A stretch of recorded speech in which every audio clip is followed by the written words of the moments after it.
¿Volvamos a clase? Profe, Sí. profe, sabe que yo no estoy en el equipo, no sé si me podría agregar, por favor. Esperemos. ¿Por qué no estás en el equipo? No sé si hubo algún problema, pero no, ninguna de mis asignaturas están en Teams. Pucha, qué lata. Dame un segundo. Sí. Esperamos, déjame volver a... ¿Dónde tengo que ir a...? Eh,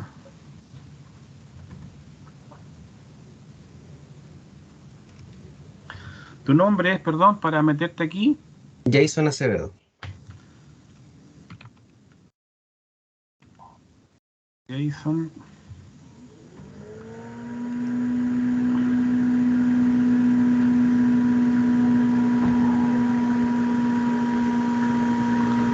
Según mi información de aquí, ¿estás que ¿En el estás en la equipo? reunión, Jason? Ah, no, sí, en la reunión estoy porque un compañero me agregó, pero no estoy en el equipo, estoy como invitado. A ver, No puedo déjame... acceder a los archivos. Espérame un segundito, déjame... Eso tengo que salir de aquí e ir a otra parte. Déjame ver... Ah, la opción de general.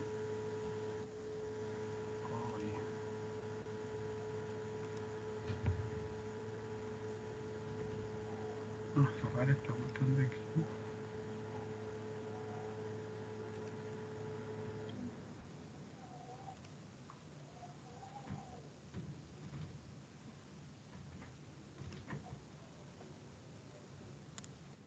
Ya, a ver. Administrar equipo. Agregar miembro. Dame un segundo. Ujú. Jason Acevedo. Agregar. ¿Algún otro alumno que haya que agregar? Ahí está, gracias, profe. ¿Algún otro alumno que haya que agregar?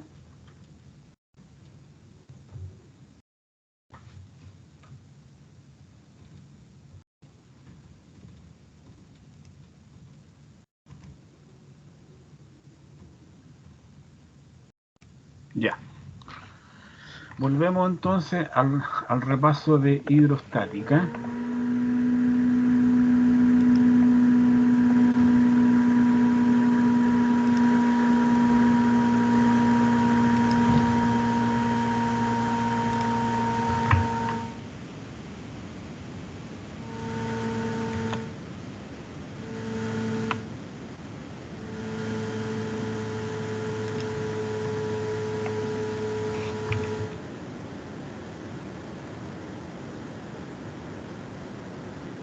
Estoy en otra cuestión que tenía que cerrar. ¿Ya?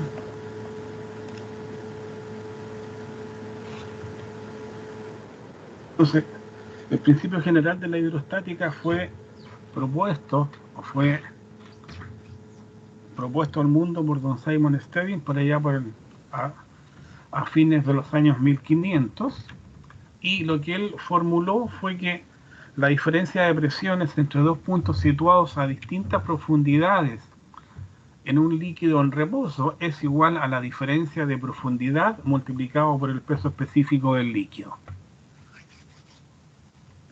Ahora, la, eh, ¿recuerdan lo que es un principio ustedes?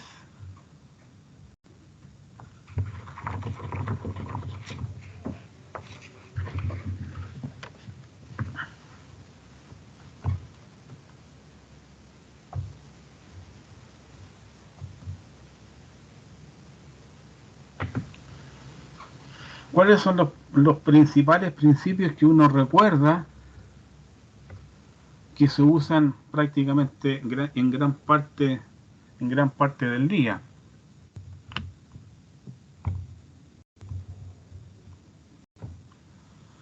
Principio de Arquímedes. ¿Qué dice el principio de Arquímedes?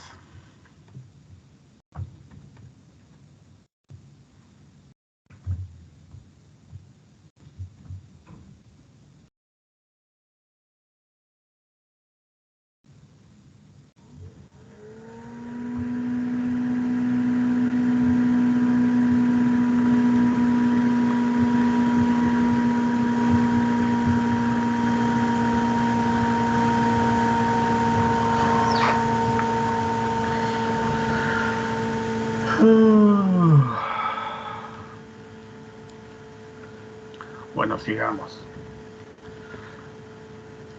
Simon Stevin presentó su principio fundamental de la hidrostática, el cual solamente se pudo comprobar que era cierto después de la muerte de Simon Stevin y una vez que Isaac Newton formuló sus leyes de la mecánica.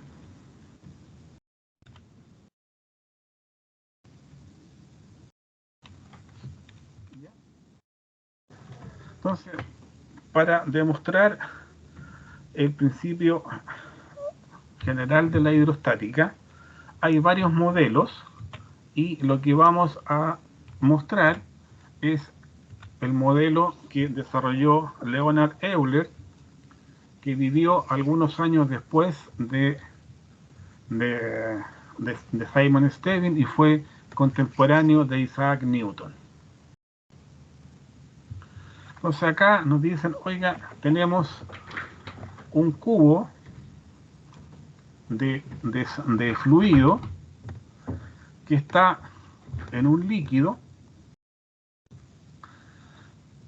y en este líquido está actuando una presión P, el cual actúa en las distintas caras de este cubo.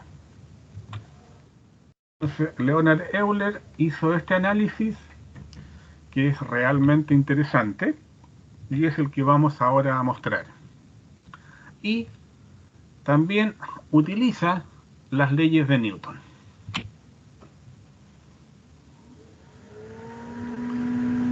Entonces, este cubo se encuentra sometido a fuerzas y la fuerza resultante la vamos a llamar F minúscula y posteriormente la podemos descomponer en el sentido X, en el sentido Y y en el sentido Z.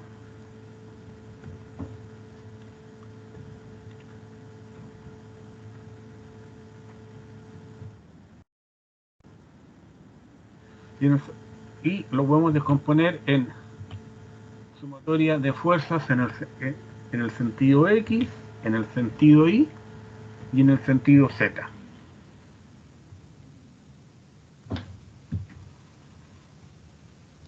Tengo aquí un pequeño error que me acabo de dar cuenta que quiero corregirlo antes de seguir con la... Si me dan un segundo.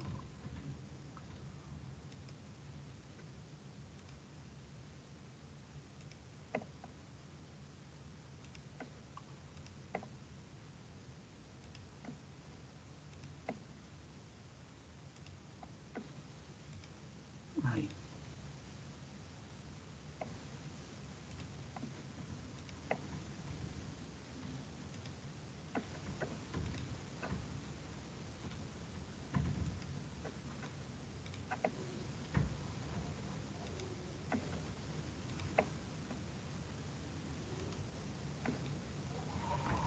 Ya.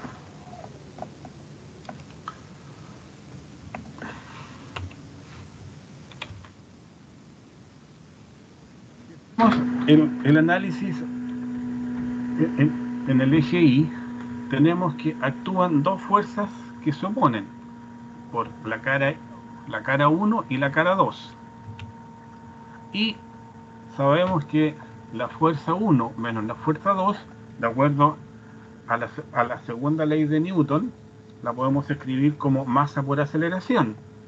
Masa por aceleración en el eje Y por aceleración en el eje Y. ¿Cuánto vale la fuerza que actúa sobre la cara que llamamos cara 1? La presión por dx de Y. En la cara contrapuesta tenemos la presión más el diferencial de presiones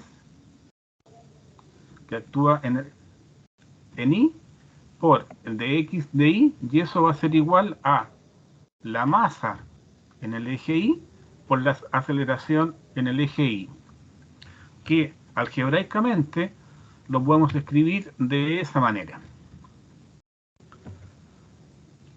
la fuerza en la cara F1 va a ser la presión por el diferencial, por el de X de Z, que corresponden a las aristas de este cubo, menos la presión más el diferencial parcial de la presión por d sub i, y todo esto multiplicado por dx por dz es igual a, como dice la segunda ley de Newton, la aceleración en i por la densidad de x, de y y de z.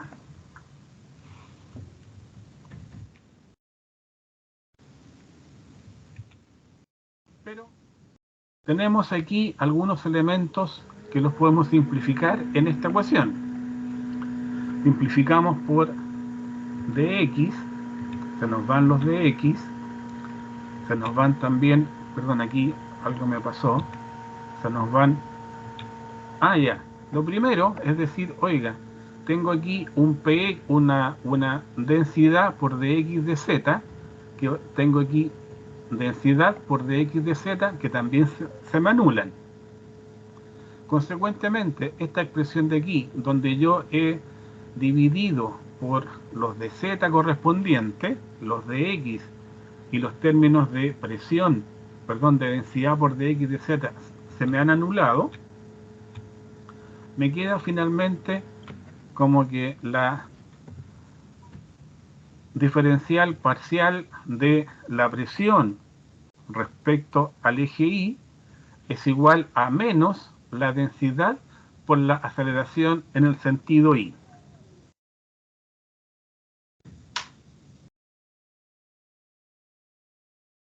Lo único que hemos hecho es aplicar los conceptos de la segunda ley de Newton y decir, oiga, acá yo tengo una presión que en esta otra cara no conozco cuál es el valor de la presión, pero sí sé que es la presión más un incremento de presiones en el sentido y.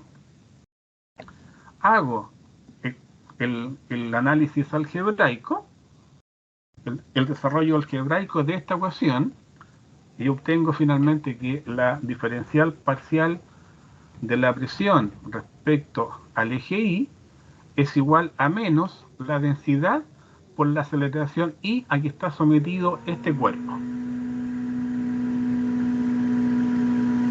¿Logran verlo bien? Es puro trabajo de álgebra.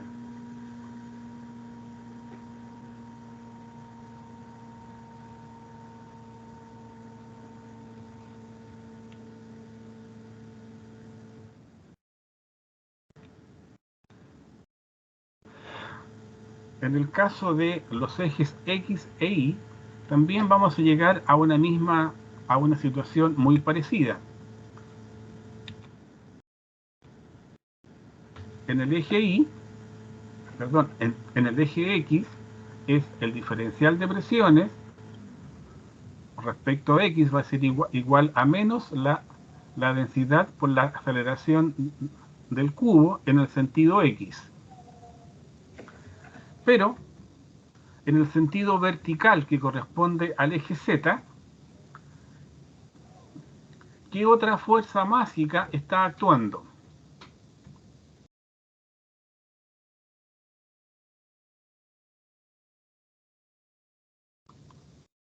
La fuerza de gravedad. Consecuentemente, podemos escribir ahora que F1Z menos F2Z es igual a la masa Z por la aceleración Z más la fuerza de gravedad, que sería la masa Z por la aceleración de gravedad.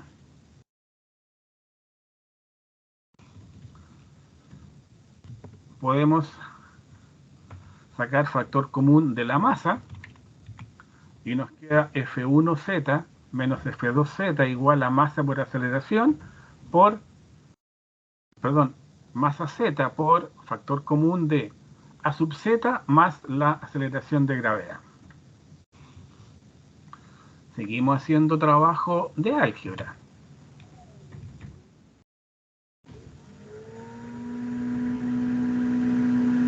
¿Ya? Entonces ahora nos queda toda esta expresión que está acá, que la simplificamos, ¿ya? Y para el eje Z nos queda que el diferencial de presiones, la derivada parcial de la presión respecto al eje Z, va a ser finalmente menos la densidad por la aceleración Z más la aceleración de gravedad.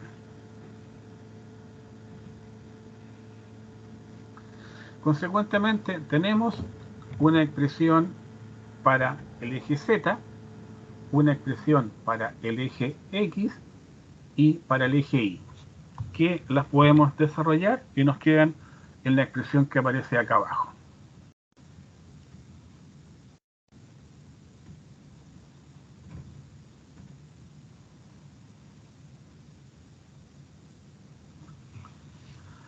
Y esto algebraicamente lo podemos escribir como que el nabla de las presiones es igual a menos la presión por la aceleración vectorial más la aceleración de gravedad que actúa en el eje Z o en el eje vertical.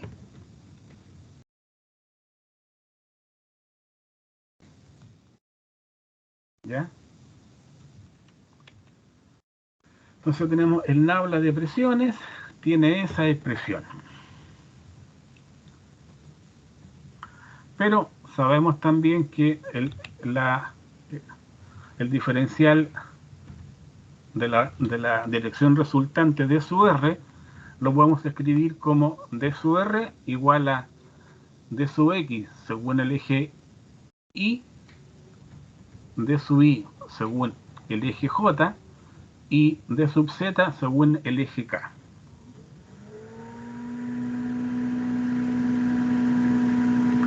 Habíamos obtenido que el nabla de presiones era menos la densidad por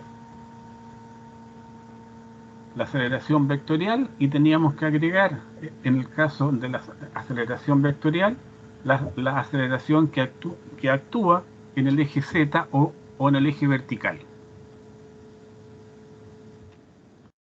Entonces teníamos acá nabla de presiones igual a menos densidad por la aceleración más la aceleración de gravedad. Multiplicamos por el diferencial de la dirección resultante y obtenemos algebraicamente esta expresión. Nabla de presiones por d sub R es igual a menos la densidad por la sumatoria de la aceleración a que está sometido el cuerpo más la aceleración de gravedad por d sub R, y nos queda de esa forma. Hacemos el desarrollo algebraico y nos queda diferencial de presiones en el eje X por dx más el diferencial de presiones sobre Y por d sub Z más el diferencial de presiones respecto a Z por d sub Z va a ser igual a menos la densidad por A sub X d sub X menos la densidad por A sub Y por d sub Y menos la densidad por A sub Z más G que actúa en el mismo eje por d sub Z. Pero esto que está acá corresponde a la expresión del diferencial de presiones. Consecuentemente podemos escribir que el diferencial de presiones, que es todo este término de acá, es igual a menos la densidad por A sub X d sub X menos la densidad por A sub Y por d sub Y menos la densidad por A sub Z más G por d sub Z.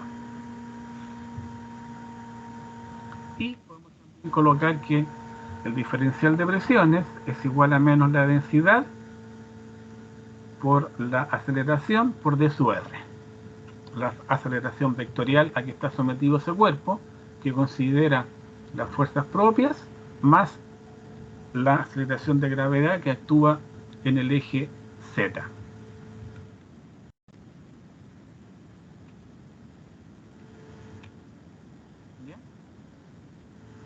lo podemos escribir de esa manera. Entonces ahora viene el análisis que se hace considerando las condiciones de equilibrio.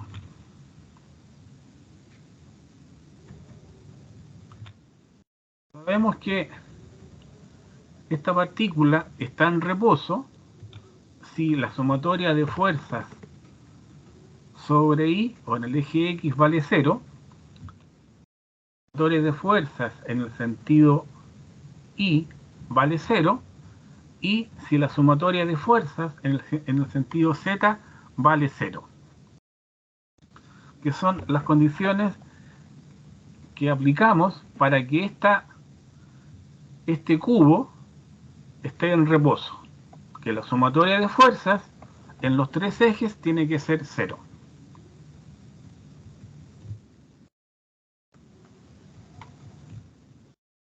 ¿Ya? Pues acá tenemos la expresión. Entonces, si el cuerpo está en reposo,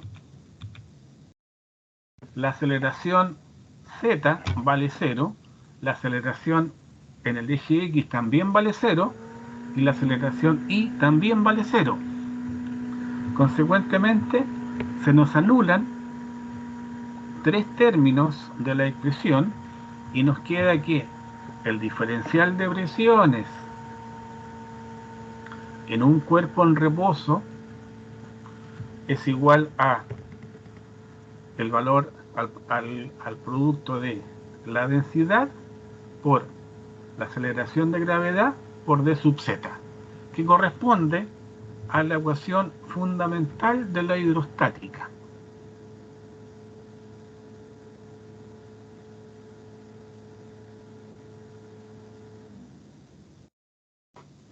¿Ya? Entonces, ¿cuál fue el principio que formuló o estableció Simon Stevin?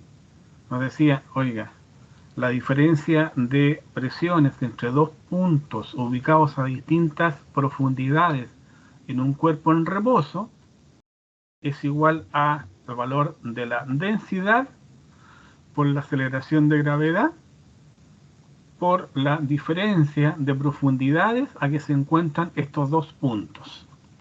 Que eso es la ecuación fundamental de la hidrostática. Y que es la que permitió posteriormente el desarrollo de la hidráulica. ¿Recordaban este tema?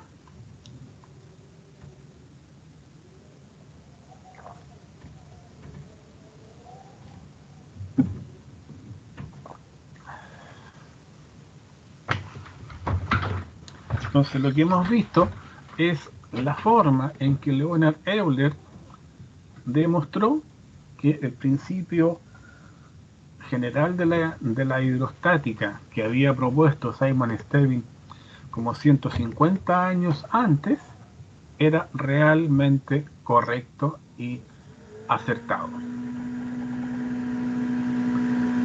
Yo les pregunté qué era un principio y nadie respondió. Un principio físico es una aseveración que se da por cierta porque no hay ningún elemento de juicio que permita demostrar que es incorrecta, como tampoco se permite o se puede demostrar que no lo es. Entonces, pensemos que cuando Simon Stevin lo propuso, no había ninguna forma de deducir el principio general de la hidrostática. Cuando Arquímedes propuso su principio, lo que hoy día se conoce como el principio de Arquímedes, lo hizo el año 200 antes de Cristo. Del año 200 antes de Cristo, cuando Arquímedes generó lo que se conoce como el principio de Arquímedes, no había ningún elemento de conocimiento que permitiera demostrar que era correcto, pero tampoco había ninguna forma de demostrar que era incorrecto. Y de ahí viene el concepto de principio.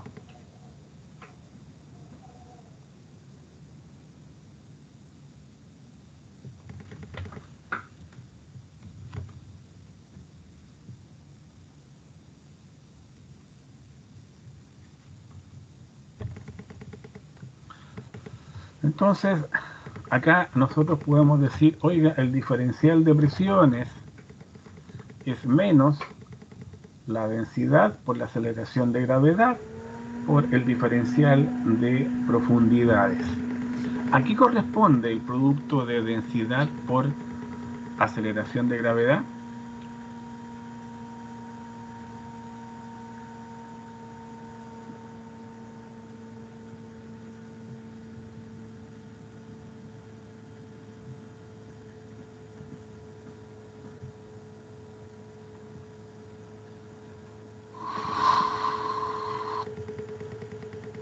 ¿Qué es peso específico?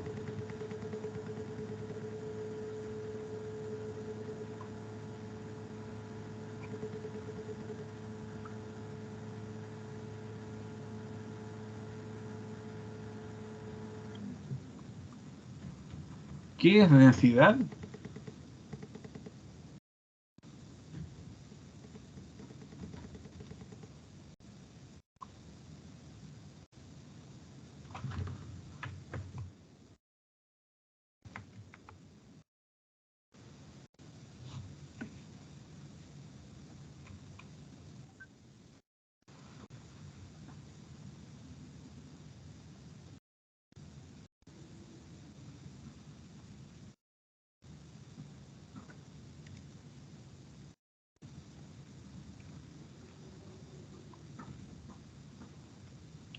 ¿Quién me puede responder qué es densidad?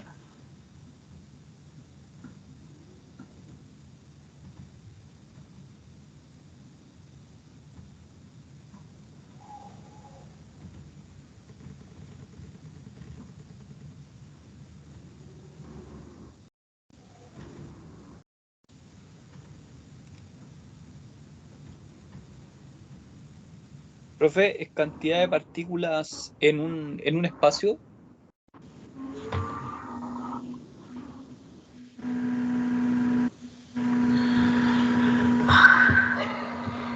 ¿Es una relación entre masa y volumen, profe? Es la relación entre la masa de un objeto y el volumen que ocupa. ¿Qué es la fuerza?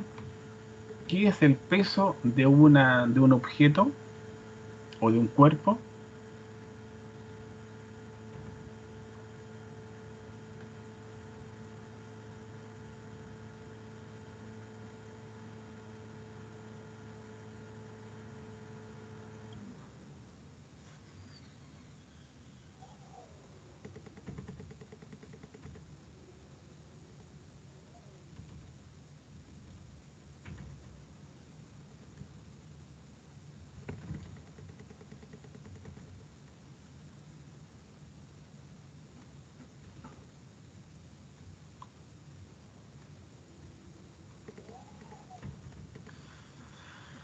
El peso es la fuerza con que la Tierra atrae a un objeto de masa m.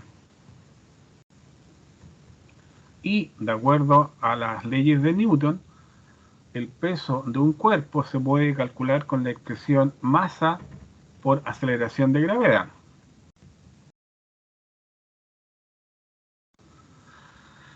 Y de ahí viene el concepto de peso específico, que es la masa sobre el volumen, el peso sobre el volumen. Y peso específico es masa por aceleración de gravedad sobre volumen. Como Brian indicó, la densidad es la cantidad de materia que un volumen tiene. Entonces es masa sobre volumen. Si yo multiplico densidad, que es masa sobre volumen, por aceleración de gravedad, obtenemos lo que es el peso específico.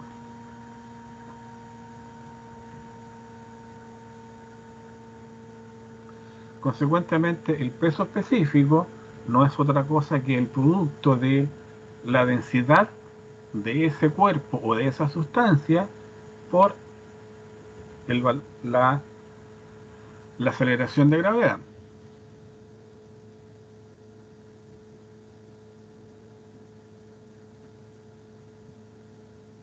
Entonces nosotros también podemos indicar que la ecuación fundamental de la hidrostática o el principio general de la hidrostática nos dice que la diferencia de presiones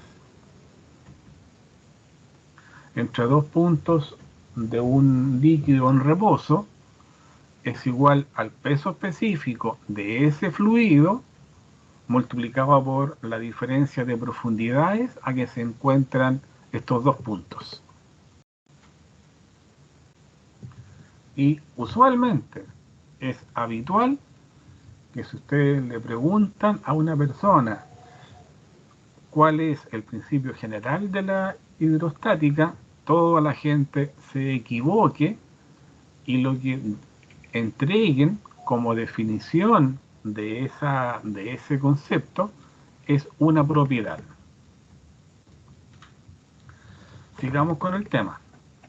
Tenemos la ecuación fundamental, entonces aquí yo tengo diferencial de presiones, puedo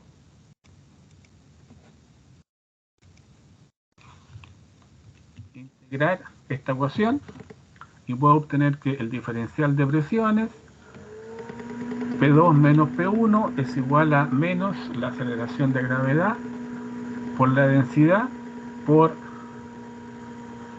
Z2 menos Z1.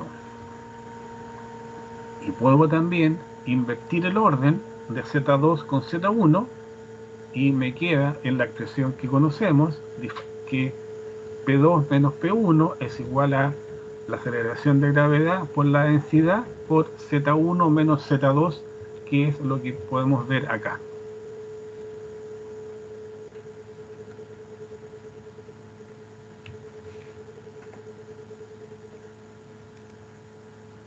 ¿Ya? Entonces, yo puedo decir, oiga,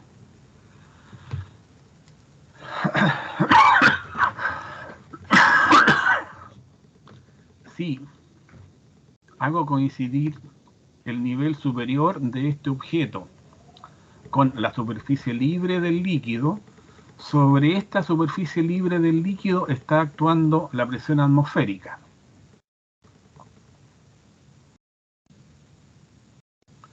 ¿Ya? Entonces yo puedo decir, en una interpretación del principio general de la hidrostática, que la presión a una profundidad z es igual a la presión atmosférica que actúa sobre la cara superior de este cuerpo, en que he hecho coincidir que Z1 valga 0. Me queda que la presión a nivel z es la presión atmosférica más el peso específico por la profundidad a la cual estoy haciendo mis cálculos, que es otra de las interpretaciones del principio general de la hidrostática, pero ahora referido al peso específico. Entonces, cuando se pregunta cuál es el principio general de la hidrostática, el principio general de la hidrostática nos dice que la diferencia de presiones entre dos puntos de un mismo líquido en reposo es igual al producto del peso específico del líquido por la diferencia de niveles. Y ese es el principio general de la hidrostática. ¿Ya?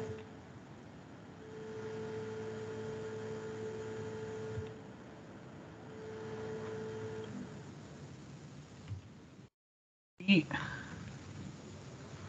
la forma más conocida, pero que no es la forma exacta, que es lo que habitualmente la gente considera, nos dice que un cuerpo sumergido en un fluido soporta una presión hidrostática equivalente al producto del peso específico del fluido por la profundidad de inmersión del objeto. Entonces aquí también está saliendo el otro concepto, que es el concepto de presión hidrostática, conocida también muchas veces como presión manométrica. ¿Ya? Principio general de la hidrostática, esta. La forma más conocida, un cuerpo sumergido en un fluido soporta una, una presión hidrostática equivalente al producto del peso específico del fluido por la profundidad de inmersión del objeto. ¿Ya?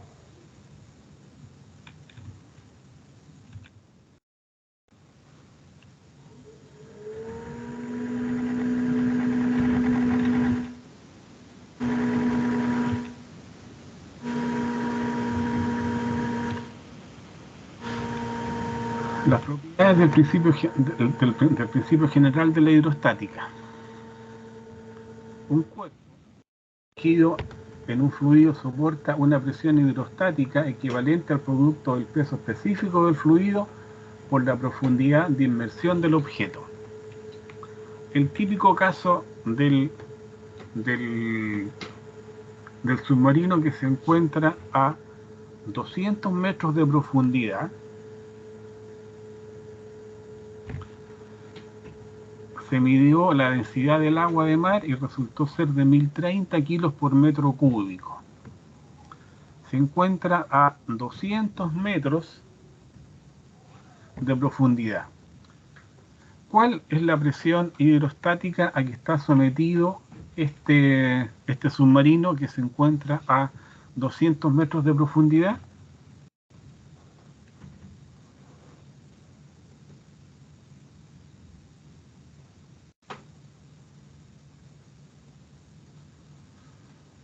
Va a ser de la densidad, que es de 1030 kilos por metro cúbico, por el valor de la aceleración de gravedad, por la profundidad a la cual se encuentra el objeto, que en este caso es de 200 metros. Y ahí podemos calcular cuál es la presión hidrostática.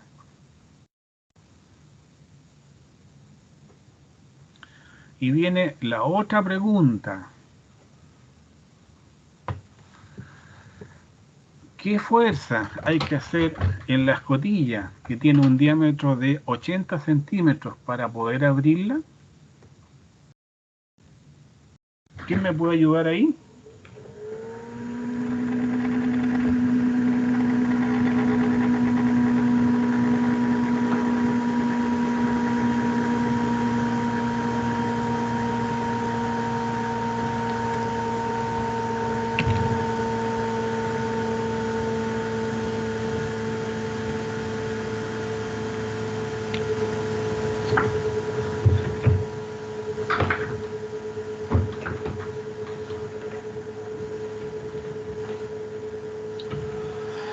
¿Cuál es la fuerza total que está actuando sobre la escotilla?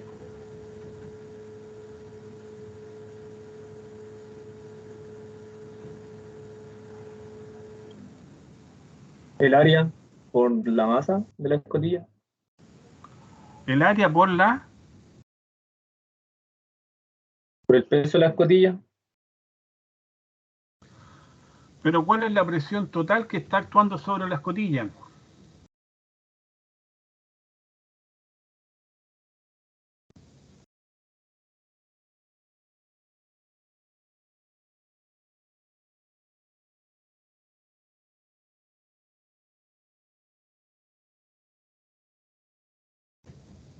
¿Cuál es la presión hidrostática que está actuando sobre la escotilla?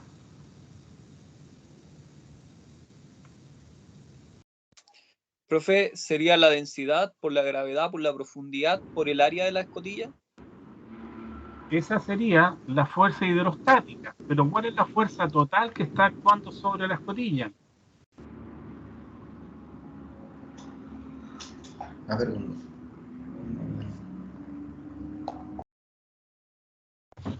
¿Cuál es la presión que está actuando en la superficie libre del agua?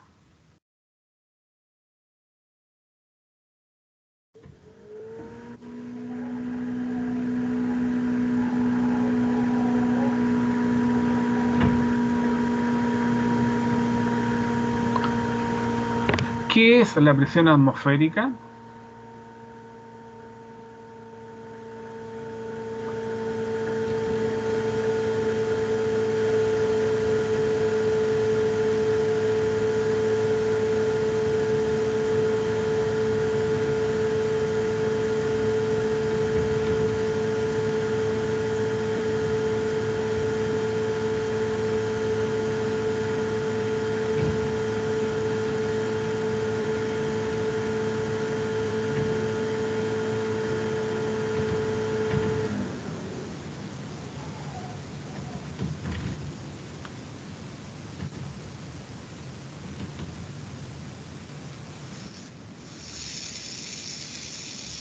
¿Qué es la presión atmosférica?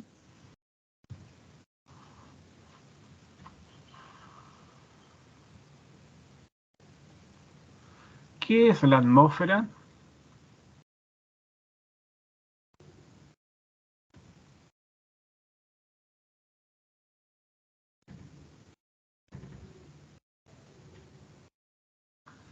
La atmósfera sobre nuestro cuerpo ejerce una fuerza.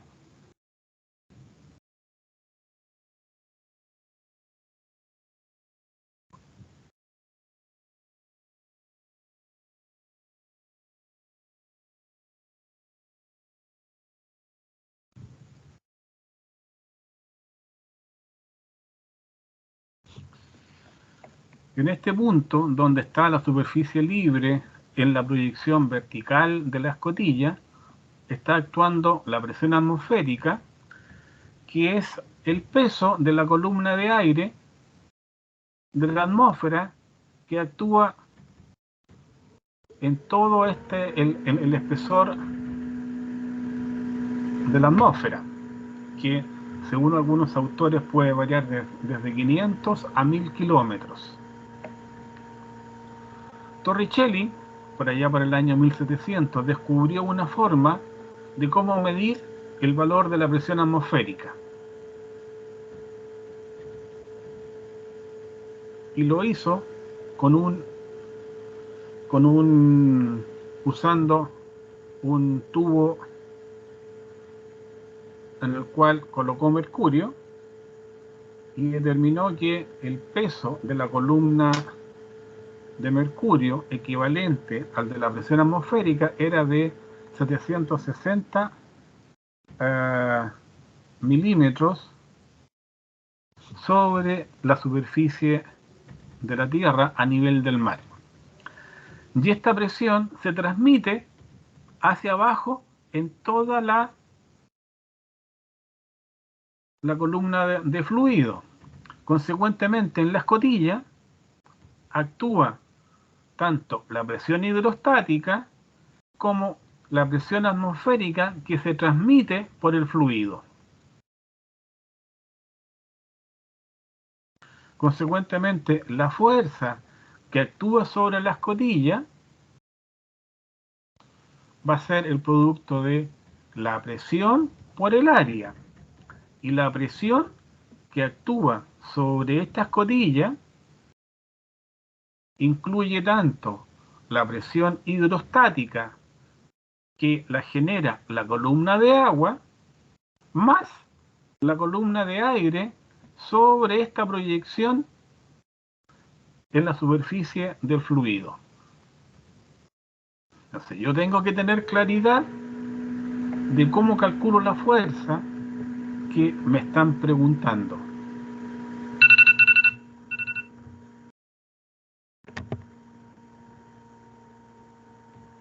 ¿Ya? Entonces, en un caso me preguntan cuál es la presión hidrostática.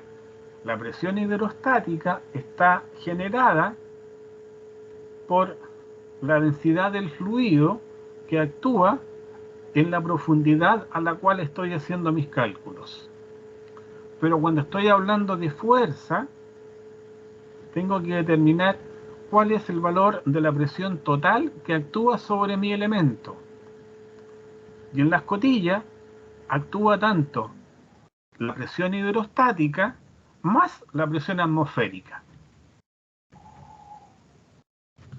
Hagamos un pequeño break y nos vemos en 10 minutos más.